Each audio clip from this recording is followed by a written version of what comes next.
আমরা চাই না বেহেশত, আমরা চাই না জাহান্নাম, আমরা চাই না বেহেশত, আমরা চাই না জাহান্নাম। আমরার কপালে লিখে দিও দুদু ফকিরের নাম, আমরার কপালে লিখে দিও। ওই আমার নতুন বাসর ঘরে আমায় শুয়াইবে যখন, আমার নতুন বাসর ঘর আমায় শুয়াইবে যখন, ওরে পাঞ্জাতনের নামের ধ্বনি শোনায় তখন, বলেন পাঞ্জাতনের নামের ধ্বনি। ভাই এতক্ষণ যাবত আপনারা ভিডিওটা দেখলেন বা শুনলেন, আচ্ছা আপনারা কমেন্ট বক্সে জানান তো এই কথাগুলো একটা সুস্থ মস্তিষ্কওয়ালা মানুষের কথা হতে পারে? একটা ভালো মানুষের কথা হতে পারে? বলেন।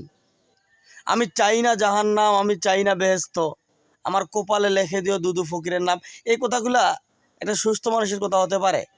কারণ এটাকে কেন্দ্র করে আমি যদি দু চারটা কথা বলি, তাহলে কিছু মাজার পূজারী ভক্তরা এসে তারা উল্টাপাল্টা কমেন্ট করবে। শুধু তাই নয়, ভিডিওটা আমার ফেসবুক বলেন, ইউটিউব বলেন, টিকটক বলেন, যেখানে আপলোড করি না কেন সেখান থেকে ব্যান করে দিবে। এই জন্য কিছু বলতে চাচ্ছি না, তবে এতটুকু বলবো, বাসর ঘরে যখন শোয়াবে, শোয়াই দেখ না বেটা বাসর ঘর নাকি আগুনের ঘর, আপনি বুঝবি তখন। ভিডিওটা শেয়ার হবে।